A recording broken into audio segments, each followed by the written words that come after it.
beloveds.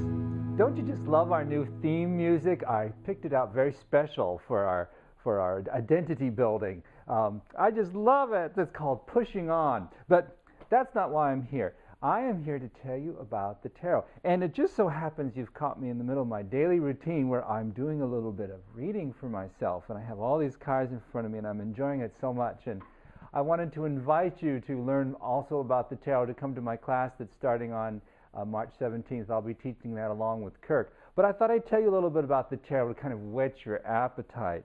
You know, the tarot is said to be a mysterious thing and hard to understand, but there's actually a reason for that. This is ancient knowledge that was encoded into pictures such as these. I mean, you probably have seen pictures such as these on tarot cards. And the knowledge is said to be gained and resuscitated by looking at the pictures. And when we go and study about the tarot, we'll be learning about different archetypes that will be helpful to you along your spiritual path. And all these archetypes are people that you meet along your spiritual path and help you, like guides or people. And you know, this idea of having people along your path has been done so much in literature. People, without even knowing, they're telling a tarot-like story. For example, you all know and love the story of the Wizard of Oz.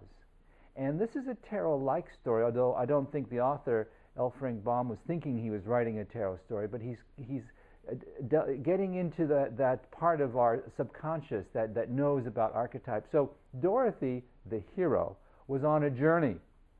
And she met along the way various people that helped her provide the knowledge that she needed along her spiritual path, represented by the yellow brick road. So it's really a spiritual journey that she went on, and the scarecrow and the lion and so on gave her feedback, sort of helped her fill in the pieces that she needed.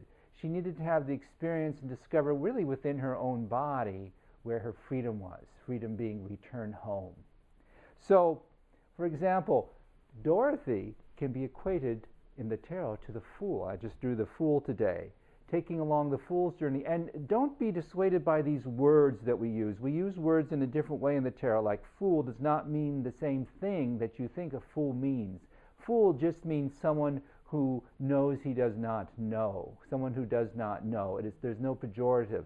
And that's part of the mystery of the tarot, is decoding some of these words, because they don't mean what they really say. So in the example I was using, Dorothy can be compared to the Fool.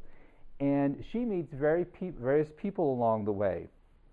And the tarot has the same thing, although it's more elaborate and there's more people to meet along the way. I mean, some of my favorites that I enjoy working with are the Hanged Man. He hangs upside down, and he's asking me today to see life from a different picture. I don't know if you can see the picture, but he's hanging upside down, really in a yogic posture. He's not being tortured. He's not being hung. So you see, again, the name hang means a special way. He's just asked to see life in a different way. Another one of my favorite cards, and this is probably my most favorite, is Judgment. Again, judgment is used in a very special way. It's not what you're thinking. It doesn't mean final judgment or last judgment. It really has to do with self-judgment, and more deeply it has to do with forgiveness. And this is one of the lessons along the way of the tarot. Now, you've all heard and seen about the most infamous card of the tarot, and that one would be death. And again, it does not mean physical death.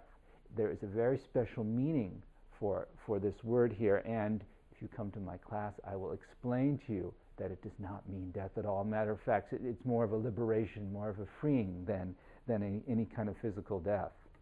And lastly, I'm going to show you one more card, because this is also a favorite of mine, the Magician.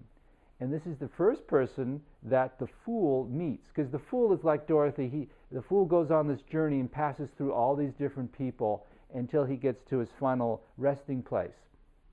And the Magician represents that which we can do, the things, how we rearrange the world, how we can move in the world, how we can use the tools that we have in front of us, as the Magician does. He has a set of tools. You may not be able to see it sitting in front of him.